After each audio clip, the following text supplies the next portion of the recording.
Welcome back to the Steep Stuff Podcast. I'm your host, James Lariello. And today I'm so excited to bring you a special presentation of the podcast, this time with Nolans 14 record holder, David Hedges. David is fresh off lowering the Nolans 14 record back on September the 15th. He lowered the record by about 10 minutes to 1 day, 11 hours, 23 minutes, and 15 seconds. David braved pretty nasty weather, ankle-deep snow, freezing temperatures, massive dehydration, as well as low caloric deficits, and was able to overcome some massive obstacles to lower the record. David actually originally set the record back in 2023, and it was lowered this year by Francois Dane, who came around in July to the area and took a small chunk of time off of David's record. And David was able to come back and finally, in this David versus Goliath moment for our sport, lower the record. This was a great episode. David was pretty candid and kind enough to come on the podcast to debrief just about the entire record. We talked about specific route choices, like taking the Columbia-Harvard Traverse versus going around. So we'd also talked about closures off La Plata and what David did by reaching out to the Park Service to get those mitigated and just doing a bunch of stuff. It was a really interesting episode. And like I said, we debriefed the thing in its entirety. One aspect, I don't want this to ever come across like it's me being negative towards Francois Dane.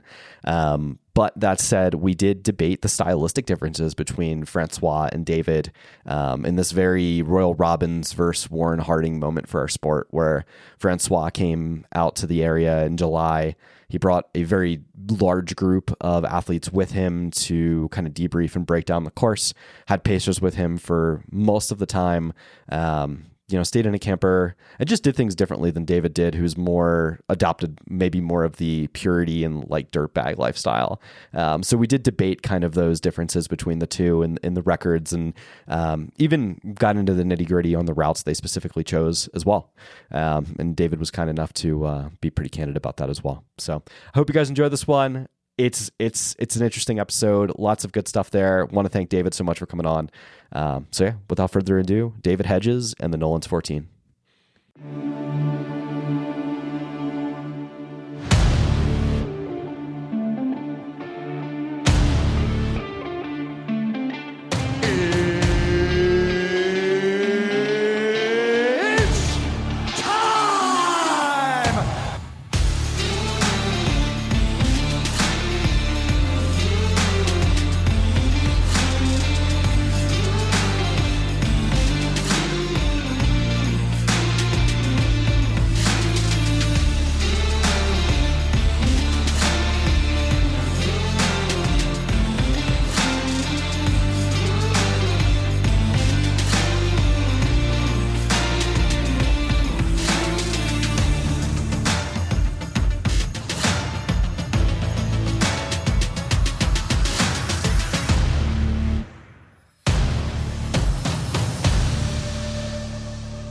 Ladies and gentlemen, we are live.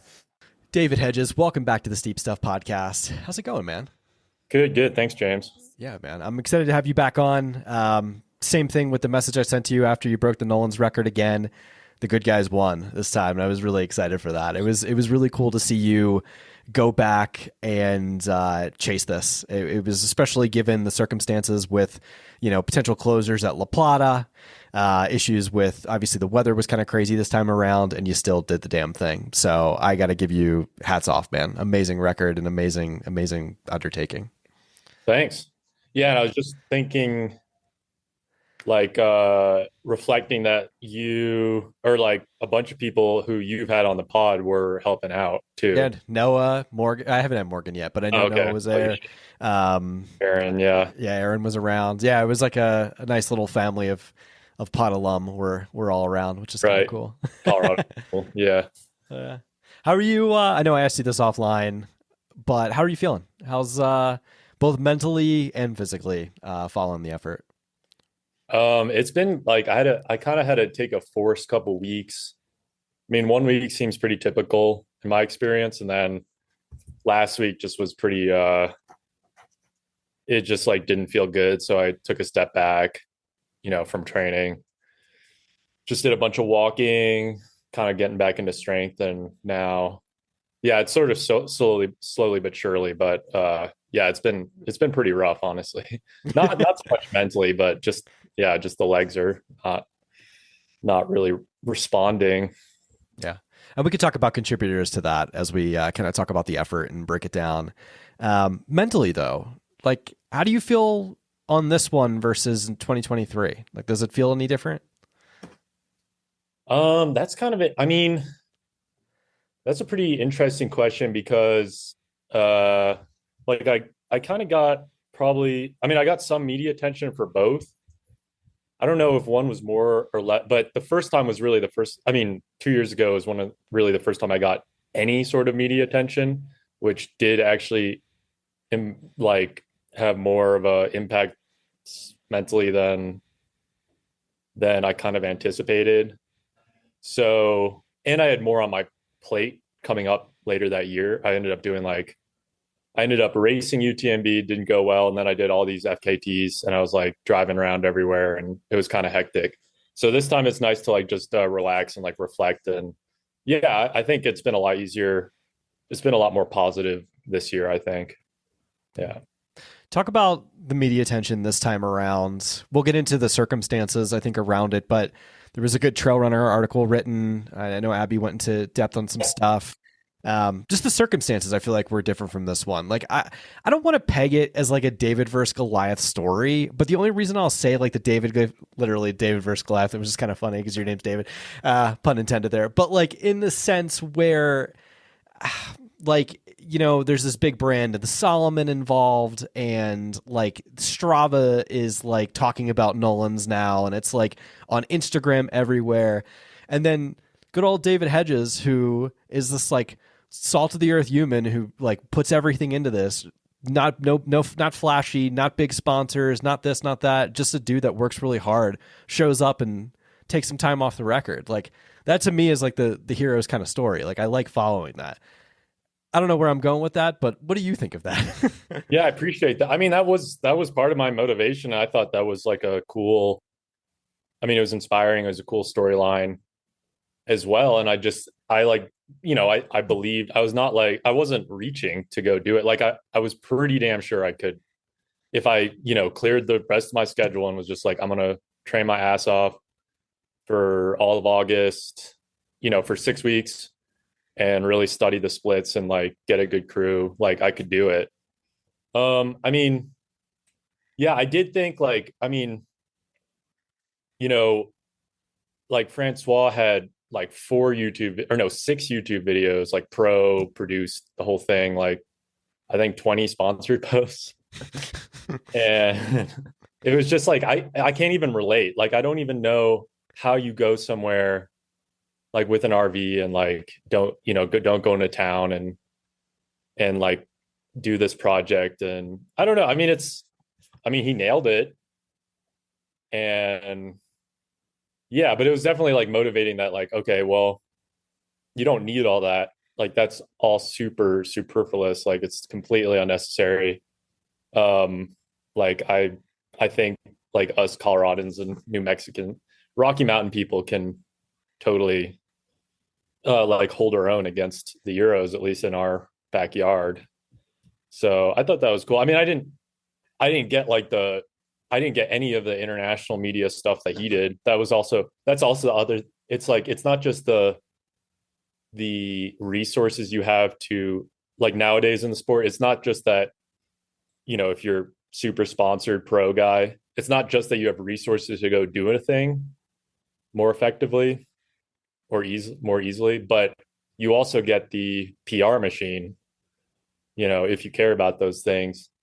So, I mean, it was like, if you like Google his name and the effort, like it's in dozens of papers all over and stuff. I mean, look at Killian right now. It's everywhere. It's exploded. Like every couple of days, there's a whole new thing in like a non-running publication about, you know, so I obviously don't have a PR person or nothing like that.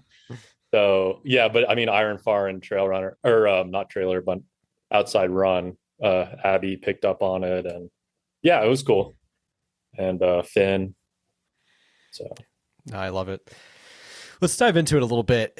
Going like, this might be a hard question to answer, but with the effort coming about, You said to me the last time we chatted that it would take someone to break the record. And then even then you were like, all right, it would take someone to break the record for me to go back and do it. And you seemed, I don't want to say hesitant at that time, but more like, oh, there might be other things I want to do. Obviously the record gets broken.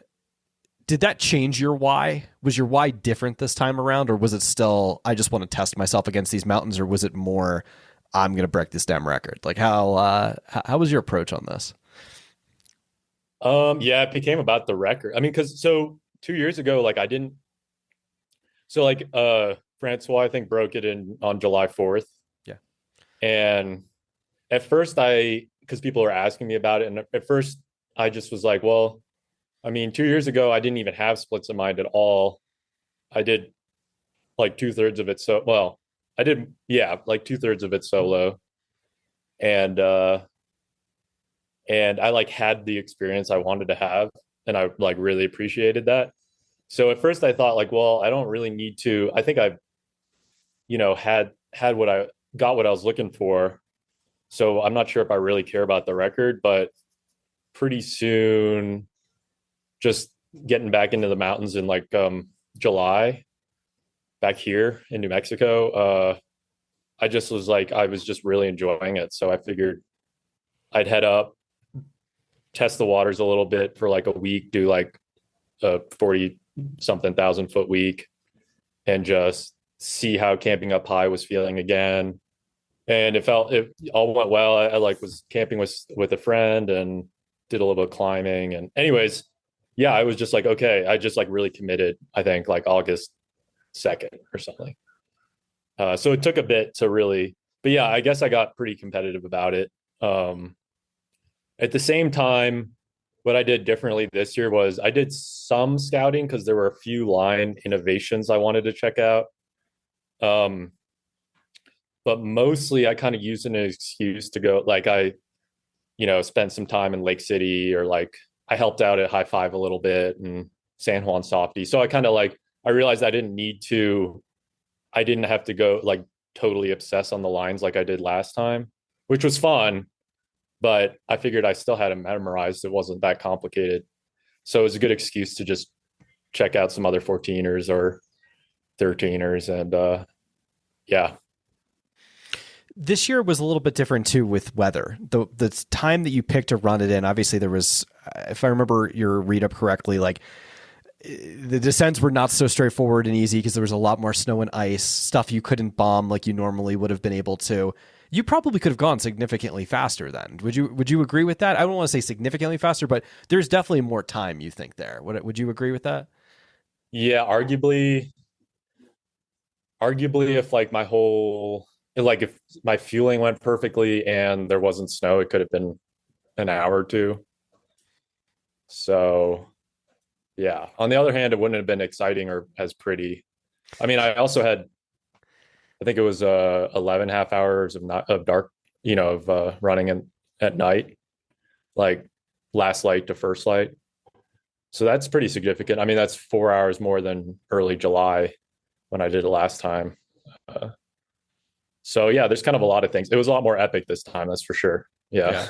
Was there lower lows than the previous time? Like, were you more in your head at all? More like I should be running faster, like looking at splits or anything like that? Like, or were you able to just kind of focus?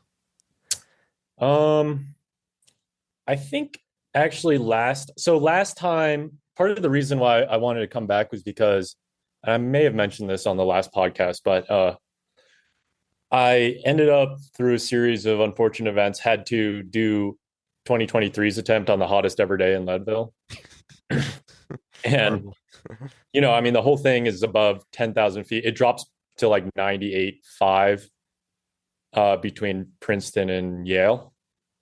And Princeton is incredibly exposed, like that whole ridge, I'm sure like it's like a 1.5 mile ridge, all south exposure.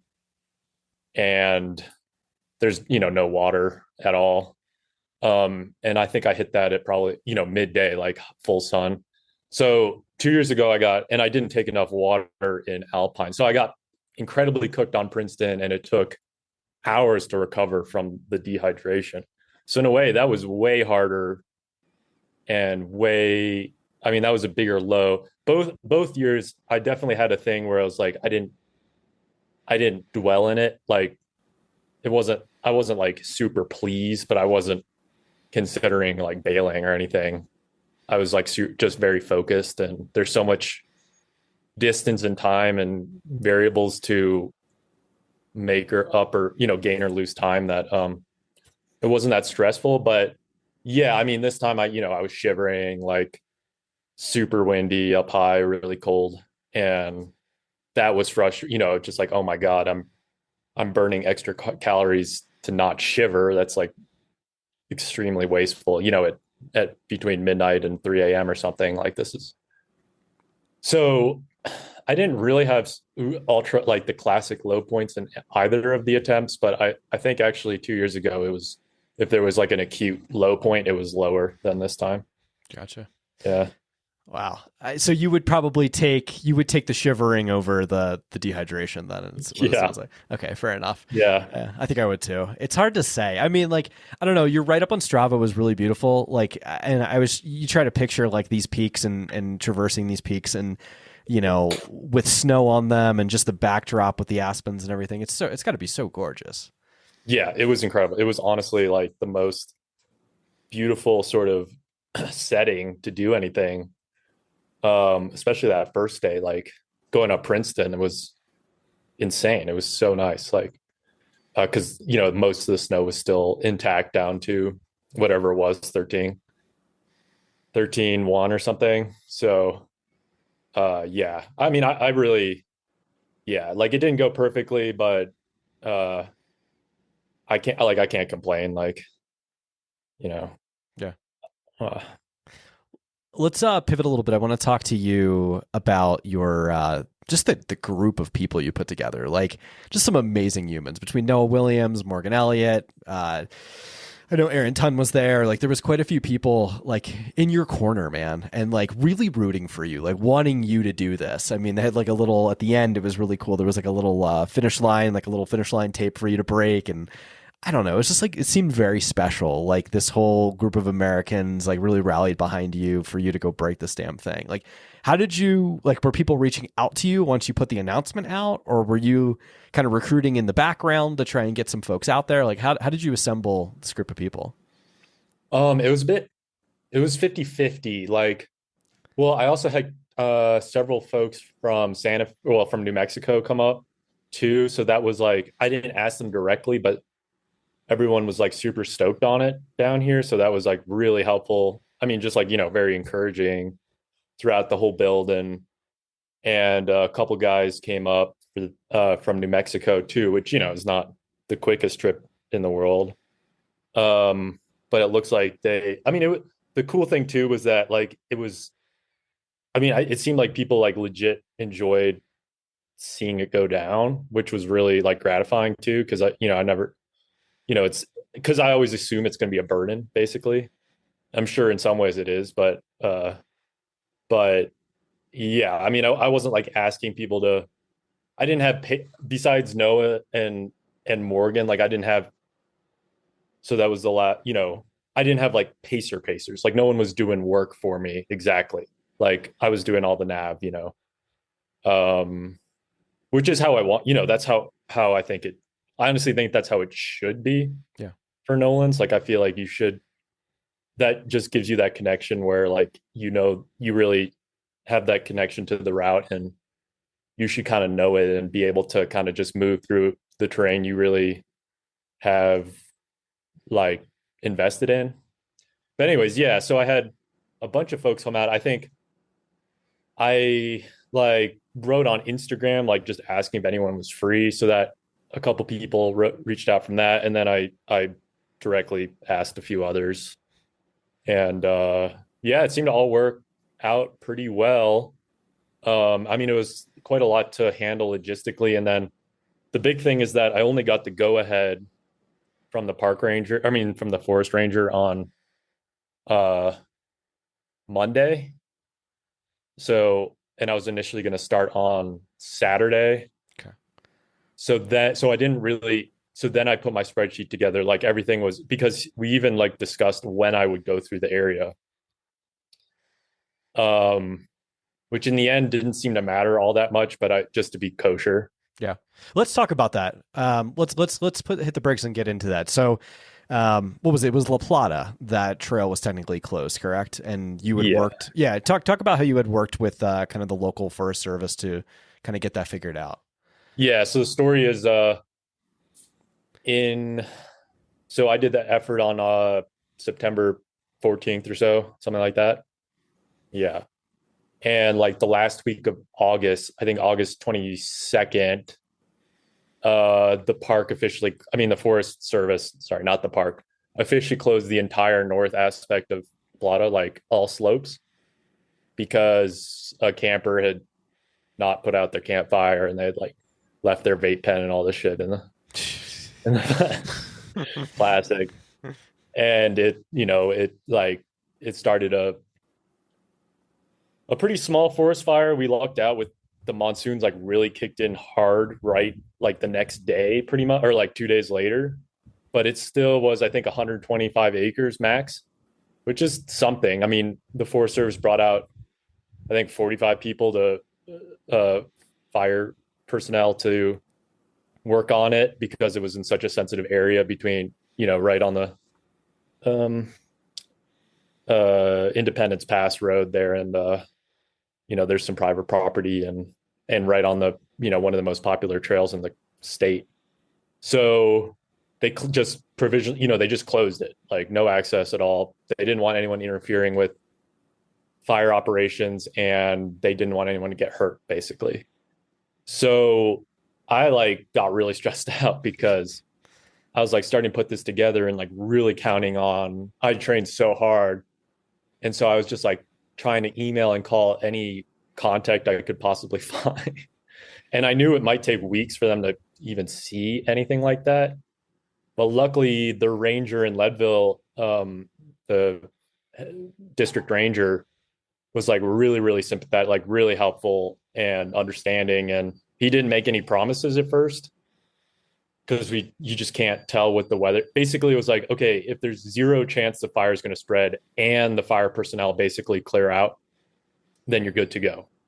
But that's like really hinges on the weather getting a lot of rain, like et cetera, not that, not windy.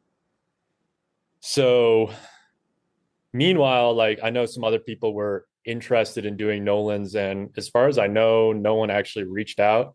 Obviously, I don't know for sure. I didn't ask, but a lot of people just kind of gave up or did something else. Then Killian climbed. He did Elbert and Massive, then went and did the Elks, then came back over and went up Ellingwood Ridge. Yeah. And with like the Koros guy and stuff, and was like, there was a fire closure, so we had to take an alternate route and go up Ellingwood. Well, if he had bothered to look at the map, that was also closed. So they all broke technically. Yeah. So anyways, I feel like I just like didn't want any sort of controversy. So I got permission. He was like, well, you'll have like a 4 or 5 day lead time. Do you think that's enough to put everything together? I'm like, yeah, it's going to have to be enough. And so in the end, I got like a 5 day lead time. But then it was so rainy at the end of August and into September. He was like, I'm pretty sure I'm going to lift the order sooner rather than later anyways. And then when I call, I was going to start on Saturday, and the weather system that was supposed to move through Thursday, Friday slowed down. So Saturday was super stormy as well. So I called him again to try to move back 24 hours. And then he said that that was fine. And also that he was going to try to lift the order for the weekend. Nice. In the end, they didn't quite manage to do that. And they ended up, so I passed through Monday at like 6:30, and they lifted the order on Tuesday. Okay. So yeah, it was kind of like dramatic. I mean, it's just like this small section in the grand scheme of things. And it wasn't exactly like dangerous or like crazy or anything, but it was another wrench in the equation and something else to figure out. Yeah. No, and I think it's really, I think not just the audience, but I think fans of yours and just folks in the space in general can really appreciate the fact that, like, I don't know, I think there's something very important about reaching out and, you know, trying to work with the local groups to make sure that, like, that's all kosher and it's all good to go. And like, I don't know, you did the right thing. And I think that was very important and definitely says a lot about character and just the whole thing. So it's pretty cool stuff. But yeah, I mean, I think anyone in my situation would be frustrated, I guess, but not everyone would take the time to, like, you know, leave nice voicemails and like emails and stuff. I mean, it was, yeah, I don't know. It's not rocket science, but I think obviously, I mean, the other thing was like Lake County, where Leadville is, you know, has, I studied, I got a degree in regional planning, and Lake County has their board of commissioners meeting, you know, a couple times a week, and they put it on YouTube. Obviously no one watches it. So, but like, you know, like the 2 hour, but I found the meeting where the Forest Service and the fire personnel presented, and, you know, these guys and girls put like incredible amount of effort into these things. You know, it's their job, but it's also, they really care. And so I watched the whole thing and like took notes and like brought it up with the ranger. And I think that went a long way because, you know, I think a lot of these like public service don't, you know, they work so hard and they get no recognition at all. So the fact that I like took any amount of time to like hear them out, you know, and hear what they were actually doing on the ground, like not just assume the fire was like no big deal, Yeah. but like actually like figure out what the situation was. I think, yeah, I'm, you know, I think that definitely went a long way. Yeah. Well, like I said, it's one of those things. I don't know. One of the best quotes I ever heard from Anton was like, he said to me when we did our pod, like just about really respecting people that like really fall in love with the zone and do everything they possibly can to learn every aspect about it. And like one of the small little things is, watching that meeting and learning more about like what's going on with their fire mitigation, and like just that little thing alone, like goes a long way, you know? I don't know. So I think it's kind of dope. So yeah, I mean, I like all the events recently, it's so easy to take for granted that this is just like forest land and like it's protected, but just sitting there. But no, it's like, no, like thousands of people are spending their entire career like managing these lands for us. Yeah. Like that for no financial, you know, probably taking pay cuts from other things they could be doing. And so, yeah, I think it's worth it, at least, like, you know, having some gratitude and like respect. So no, I agree. Let's pivot back. I do want to get back to the crew aspect. We talked a little bit about Morgan, Noah, and just the group on the ground kind of putting things together, as well as, you know, the group from New Mexico. I know Morgan paced you for some of the sections where you got super cold. Can you talk about that? Like, did you borrow clothes from him too? Like, how did that situation go down? yeah, I made a huge mistake on my spreadsheet, basically underestimating how much I needed to eat. And then I was getting like real nauseous just trying to chew anything, just from like a throat fatigue or something thing. So there was that. So I also bummed a lot of food off of him. But yeah, also I mean, I camped beneath Shavano at Angel Shavano, or sorry, at Blanks on Saturday night, and when it was snowing, and I got there probably like 5:30. So I honestly had no idea how snowy it was. And it was like the classic first day of fall, like of real fall weather, where we'd all just be in t-shirts, like after dark, no big deal. Like, just, you don't really think about it, you know, that it's going to be 15 degrees wind chill on the ridges. And and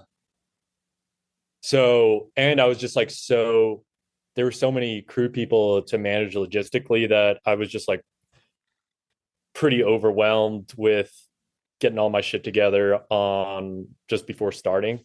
So basically all I had to do was like give my buddy my puffy jacket and like some pants, but I just didn't do that. So yeah, I had to bum all this clothes off off Morgan. which which he was super nice about. I mean, he gets cold too, so he was prepared. And luckily we were able to time it like with the tracker. So luckily he didn't have to spend an hour or two up on Oxford. He got there like 10 minutes before. So then we like just kind of try to book it. As soon as we linked up, I put on like his extra windbreaker and like maybe gloves, hand warmers for sure. That was huge. Yeah, it was that cold. It was because it was just super windy from the west. Yeah. So like going up Oxford and Columbia, especially earlier in the night, Columbia. But yeah, Oxford was just like it was like 40-mile-per-hour winds, just freezing. Yeah. And you just couldn't hide for the entire climb above tree line. Yeah, so then we carried over, Oxford, Belford, Missouri, went down. So yeah, that scree soap in Missouri was probably like the best case where it's like every time I've been up there in the summer, it's bomber. It's like the best scree in the Sawatch for sure. I know exactly what you're talking about. Yeah, that's a cool section. Such a cool section, so nice. And all the little scree was frozen together, like for the entire scree slope. So it was super treacherous because there were still some big guys like falling down on us, but all the little ones wouldn't budge. So we were just like, barely just trying to like stay upright. And yeah, it was just like kind of like one thing after the other. Same with Huron. Like Huron, that trail was just iced over. Like the trail part, the off trail part, just pretty treacherous. I mean, arguably that lets you save your legs. I don't know. It's true. Yeah. But yeah, and then we like, I don't know, I had some of his beta gels, the ones that the cis gels that like are like you should only take 2 of these a day or something. And I like really rallied, so it was huge, like between the hand warmers and his company and some like synthetic sugar and whatever the hell else they put in there. I like really turned the corner, so we like booked it. We like really ran hard to Winfield, and that was kind of like because I was quite behind but by the time I saw Morgan, I'm not at least an hour, I think. So it was basically as soon as I saw him, we started making up time. Yeah. And that was like between midnight and 6 or something. Oh wow. So you got behind I mean, you said you had an hour. Obviously you finished 10 minutes, about a little bit more than 10 minutes ahead of him, or ahead of the record. What, you were, I don't know. It was hard for me because when I was following, like Morgan did a great job of putting up stories of trying to like tell and show where you were and how much time you needed or had like to get the record. Like when did you start gaining time on Francois? At what point did you start to realize that you put it away? Oh yeah, I didn't realize that. So I started strong actually, even though that was like the snowiest bit, the first 3. But I was up on him. I was probably 5 to 10 minutes up on him after on Antero, which I was super stoked on because I was just feeling really good. And like it was one of those like, when you're kind of in race mode, the ankle deep snow doesn't necessarily slow you down too much. So at least like psychologically. So I was doing good there. And then I think I started getting behind already on Princeton and kind of started hemorrhaging from Princeton onwards, like through the first part of the night. So Yale. So it's Princeton, Yale. It's actually interesting. So Princeton, for everyone who's ever done Nolans, is like truly make or break. Yeah.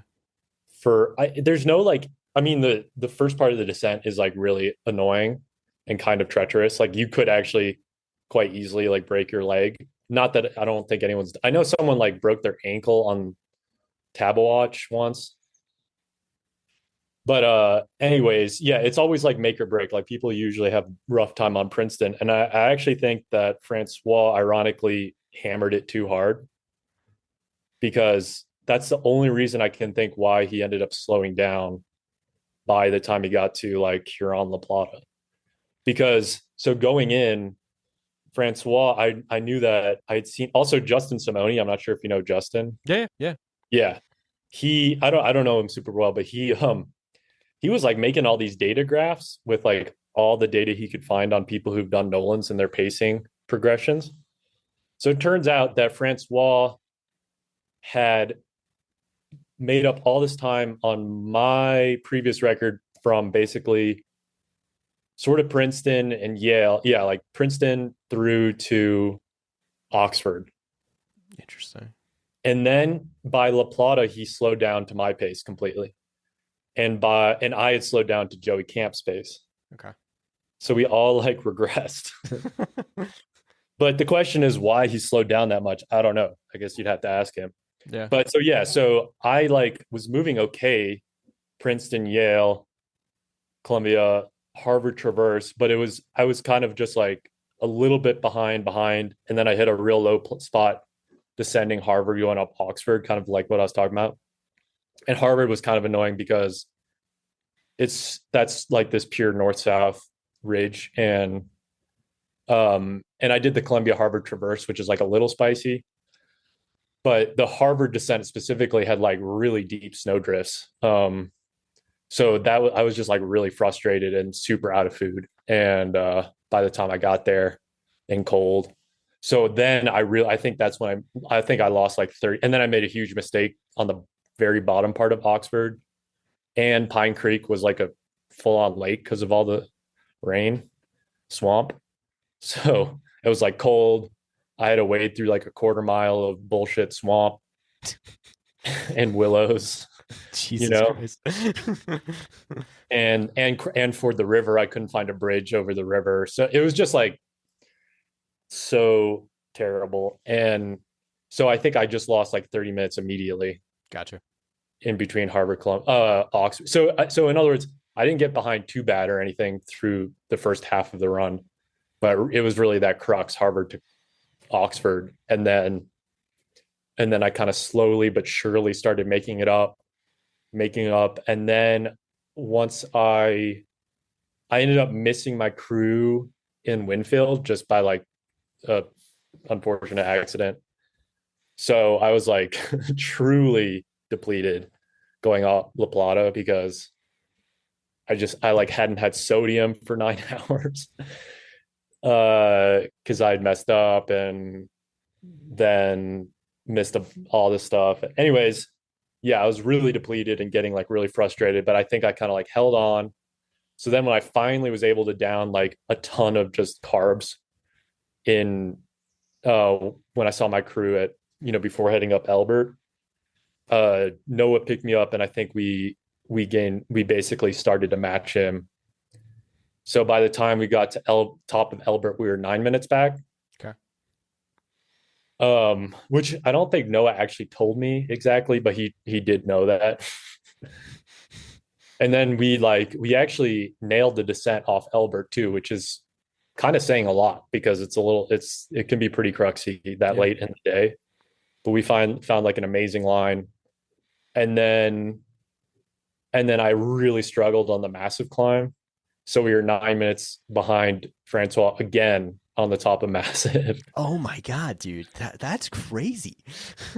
So in other words, we didn't know I had it in the bag until like 2 miles to go at best. Wow. So and photo finish then. It was basically a photo finish, and I didn't have any confidence that I'd be able to really run the pipeline or whatever that trail is called to the fish hatchery. I mean the CT, and then it becomes maybe it's just the fish hatchery trail. But I just had I couldn't predict like if I'd be able to stride out. But like, yeah, eventually I was able to, and we were just kind of like, counting minutes basically. Found it within you. That's not. I also couldn't think of a better besides Morgan. Morgan's amazing, but like I couldn't also think of a better person to have for those last two mountains besides Noah, who knows those mountains so well. Literally living like right there. Like that's a good, and he's so fast. So that's a good person to have. not bad right there. Yeah, because you can mess up Massive really easily. Yeah. And Massive is like his jam. Like that's his backyard. That's like he knows like every inch of it. So skiing and running and everything. Yeah. So yeah, it was like incredibly clutch. And also he was like really nice about it too. So, until it became like really crunch time. Did he push you at all? Like, did he like let you know, like, hey, we gotta fucking go. Like, this is, yeah, yeah, yeah. Like as soon as we summited, because I think he realized that there wasn't much he could do to push me along on the climb. It was just going to be a slog. Yeah. Because I mean, I was eating and I was drinking carbs as much as I could, and it did get pretty warm by then. But yeah. So, but as soon as we summited, he's like, okay, it's fucking go time. Like this is like your last chance. So. Damn, dude, that's so crazy how close it came. One pivot back to Columbia Harvard. You said it was in your write up that this time around, and you said this before, you took the Columbia Harvard Traverse. You didn't do that in 2023, correct? No. Do you think it was a better move to take the Columbia Harvard Traverse this time, or? I mean, ideally, okay, say you're doing it in July and there's no snow and you're good on water, like you didn't just get super thirsty, and you get there at like 7:30. So you do the whole thing at, before dark. Yeah. Then 100% it's a good idea. I think the reason I went low last time around was because I wasn't actually solo for that. No, I wasn't. I was with Henry Harris. Okay. But since it was so hot, there is a creek, Frenchman's Creek, I believe, in that basin there. But it adds so we filled up a bunch of water. But it does add like 500 feet ish of vert. And I mean, the boulders aren't that bad, but it's also not that much better than not that much easier than just doing the traverse. So I think 2 years ago, including the water fill up, I did from Columbia to Harvard. I think I ran like 150. Francois ran like 135 going low. Okay.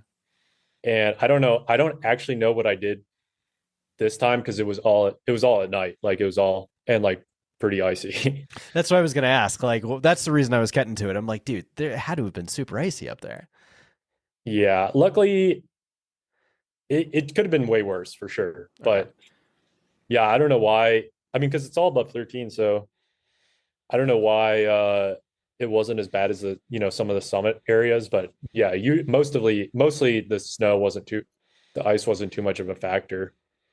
But in training, I had split like 111, not pushing at all. So I was actually really jazzed on that because I was like, well, this is like at least 20 minutes easy, free time just because of a better line. Yeah. So, but that was part of the thing that kind of bugged me about Francois' attempt is that I studied it and then some friends of mine who are really nerds about this studied it, and he stuck to my lines in the Alpine exactly, even when it wasn't necessary at all. So you used your GPX file then, more or less.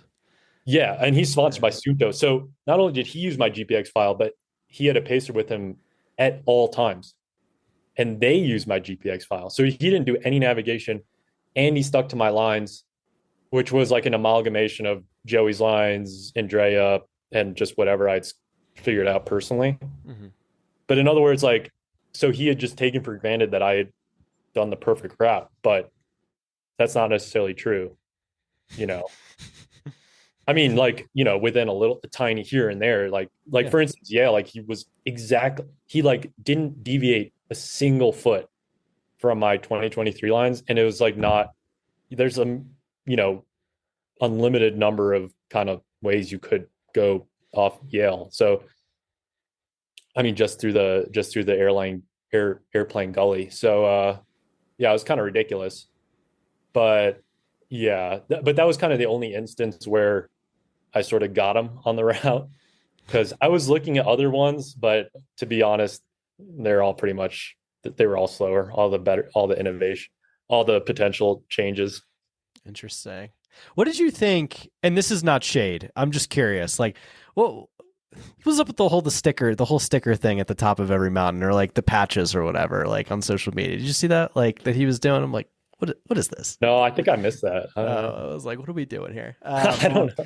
It was weird. I don't know. I was just like, dude, you just lost so much time just wasting the amount of time to just like put up the patch and like take a photo with this patch of the peak's name on it and then I don't know. Anyway, that's a different conversation. But do you think did he spend a ton of time like scouting then? Is that like, that's the big question. Like, obviously he definitely scouted it. I know probably did it like a nice chunk, if not the whole thing. But like one of the things I just really respected about you is like, you bathed in its streams, you slept in its soil. Like you did everything you possibly could to learn everything, what it seems like, learn about this thing, which shows this is why you got the record.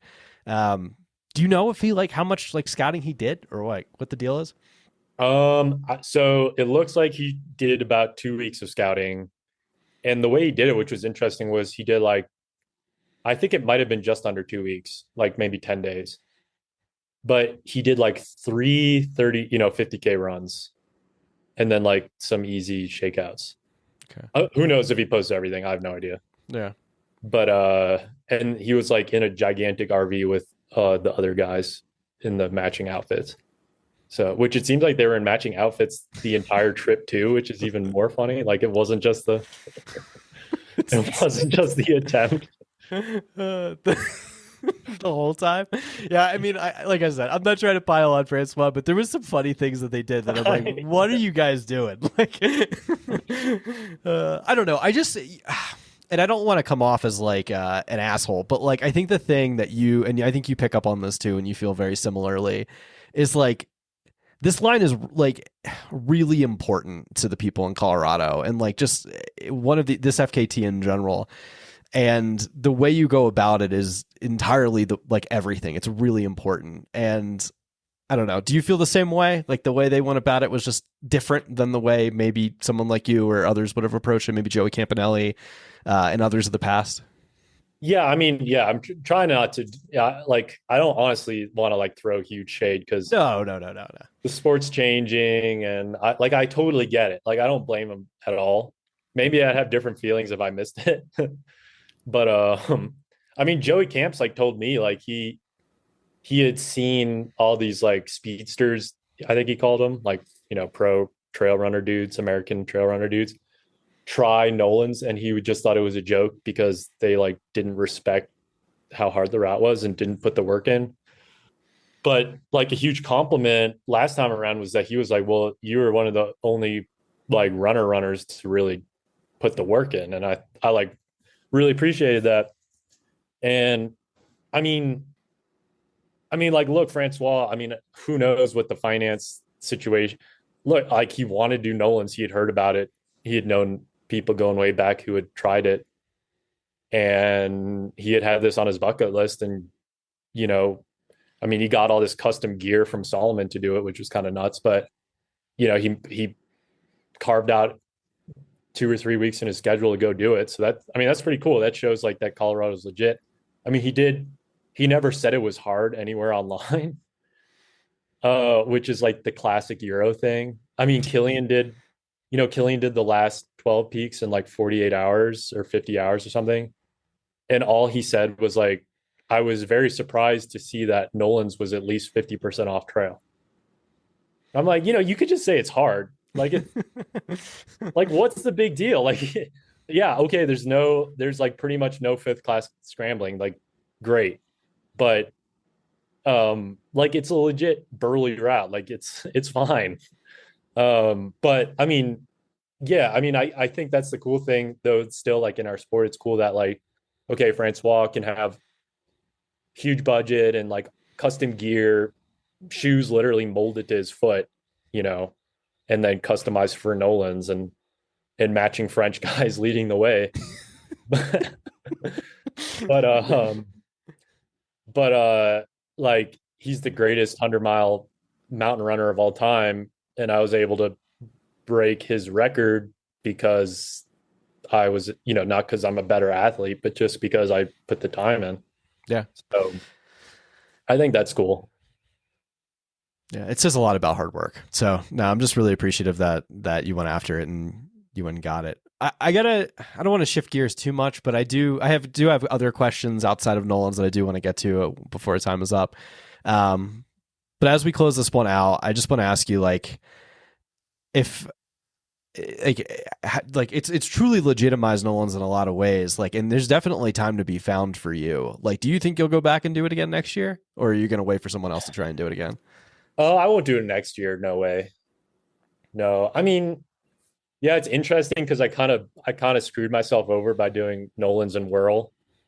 Kind of like this. I mean, I feel like I'm deep into my career, but I guess I still have hopefully some good, 10, 15 years left. But I only say I screwed myself over because those are like kind of like two of the most legit competitive alpine routes there are. So there are other ones for sure I'd like to go, but it's like I'm not necessarily like looking at the map in Colorado being like, I want to devote 6 weeks preparing for anything else again. But I think that's healthy. I don't know. I mean, there's other things that I'm inspired to do. But yeah, I don't think I'll go back. I mean, one of the other motivations for doing this, just like in the same theme of like, locals can still crush, is that everyone online commenting, all these people commenting on the Francois effort was like, oh no, now you'll never be able to, like, paraphrasing obviously, but now you'll never be able to be like an amateur and go do Nolans for the record. And so I guess in some ways I sort of proved that wrong, but at the same time, I don't think just like it's going to be pretty damn hard for someone who's just like really eager to be like, I'm going to target Nolans next year and take a crack. Like, I don't know if you saw Seth Damore did it. He did all these YouTube videos about his attempt. I mean, he's attempted multiple times. I mean, he's literally from PB. Not that he's a long distance guy, but he didn't make it past Princeton. Yeah. And he's super fast. So all I am saying is that you can't just be like you can't just be like a up and coming guy and like just want to break this record. Like so I think it probably will stand for longer than 2 years this time. Yeah, I think you're right, dude. I mean, if it took Francois, who's like we said, arguably the greatest 100-mile mountain runner of all time, if not top three, if it took like him to come over and do it to break it and not break it by a ton, and then for you to lower it, like, yeah, it might stick around for a bit. Unless the only thing that would be is if KJ came and tried to give a crack at it. But even then, I mean, who's to say he would do it? It's anybody could have a bad go. So I'm pretty sure he would do it. Yeah, I mean, who knows? Or Anton, if he strings together some good spring. I would love to see Anton. That would be so cool. That would be sick. It would be cool. Yeah, that's like the prophecy fulfilled kind of stuff there. Kind of, yeah. Like however long, 12 years later, 13 years later, something. Yeah. Yeah. That'd be sick. I want to pivot really quick. I want to talk. I know you guys like planned it, but I know it didn't come through. We can cut this if you don't want to talk about it. But like, I'm just so curious. You and Jackson's a friend of mine and a team out on Sportiva. I knew you guys had planned the high route in like the Pacific Northwest with Michael Worth. Like, what did you guys? How much work did you put into that? Did you guys try it at all? Like, what came through of that? Jackson like laughed it off to me when I asked about him and didn't go into detail. So I was just so curious. Yeah, there were a lot of different things. First of all, I bailed. I didn't even go out. I like made it to Salt Lake because I had lined up at Valderon in like July 3rd or something. And they last minute changed the course to like a lame ass course. And I was like, really, anyways, I made it 80 miles and I was just like super over it. It was just like running in the valley, like doing different loops around instead of, because the course is supposed to be like awesome, like way up in the Pyrenees. And that was kind of my focus. Anyways, long story short, that didn't go well. I had like a ridiculous travel situation because I was trying to make it to Northern Washington, like a couple, within a week of that. And so the flights and the driving and anyway, so I bailed before even getting there. And then just some unfortunate shit went down up there. And I think they let it not, in the end, Mike was going to do it solo, and then he had some other like ridiculous bear, like literally a bear attack. So What? I got to get Michael Worth on the yeah, yeah, you should. Yeah. So I don't know. I guess it wasn't meant to be this year. But personally, I didn't even get there. So do you think it could be? The reason I ask is because I would love to see. I had kind of floated the idea of Jackson before, of like if and when you guys do this, like I want to have the three of you on the podcast to chat about this because it's such an epic route. Do you think there's a possibility for in the following years of you guys given another go at it, possibly, or giving a go at it together? Yeah, I don't know. I think it's kind of unlikely at this point, but it's possible. I mean, it's just like it's a lot. I mean, I live in New Mexico. There's no glaciers, you know. It's true. But also, I mean, you know, Jackson's super ambitious on the racing scene. I have some other plans, and it's just like I think a lot. I'm sure a lot of like super ambitious runners have totally over been too ambitious, basically, and then like realize that you can't just do everything. Yeah. You know, I mean, there's like at some point, hopefully, like I would love to, but I don't know about next year. Also, the conditions it's a heinous route. Yeah. That's super cool. Yeah, and I've heard like it might have been Jackson who told me like the documentary that they did with Caitlin and company like didn't even remotely do it justice. Like I heard it's like even way worse than that, like 10 times harder, which is kind of crazy. So yeah, well, because they did that. Well, it wasn't that long ago, but I don't think they got cool footage. I mean, it's a cool documentary, but yeah. I don't think they were able to shoot like the, you know, the teetering edges. You know, I don't know. It's not like that. It's not like you know, like you're gonna die or. I mean, it's not that crazy, but at the same time, but yeah, they didn't. There's no. They don't really document like the, you know, head deep bushwhacking and the weird rock and all that. So nice. All right, man. So what's I know you're probably going to transition to skis in the next few months. I know you've got obviously there's always uphill and stuff like that, not too far from you. What do you got planned for next year, or what's on the target? Yeah, well, actually for the rest of this year, I'm kind of thinking I might meet up with Mike for Tonto Trail. That'd be cool. Kind of want to do the La Salle Traverse in October, November, and then I'm gonna wrap with Scar, hopefully. Okay. So that would be, if I can pull that off, that would be 2 premier routes within 3 months, which I don't know if that means anything, but it would be cool. It's pretty epic. Yeah, because I spent a lot of time. I mean, I spent like 9 months in Asheville, so, and I'm gonna head back for other reason to the Southeast for other reasons. So I figured I might just give it a go. So that's been cool because, you know, that's kind of a lot between like 10 and 15% grade on the AT there in the Smokies. Yeah. And it'll be icy for sure. So, but it's a nice, like, okay, I'm going to just like shift my training focus. So it's quite refreshing. And then hopefully I'm going to try to do some, like, if I'm I don't know, I'm kind of looking for funding to see if I can go to like Aconcagua. That'd be sick. Holy shit. Because I just want to, you know, that's like it's 23,000 feet, tallest peak outside of the Himalaya, and the standard base camp route is, I think, pretty clearly the most competitive big mountain FKT in the world for running, anyways, on foot. And I just want to see if I can hang with those guys, with Killian, Carl, and Tyler Andrews. Yeah. And so if I can get a trip lined up, which is definitely seems like a long shot at this point, but if it's possible, just like the training, you know, because basically it's a really long, gradual approach, and then it's just very vertical, but not very technical. So it's really a fitness test. So you got to be able to run between like 10 and 16,000 feet. Shit. So you got to spend a lot of time out there preparing for something like that, more or less.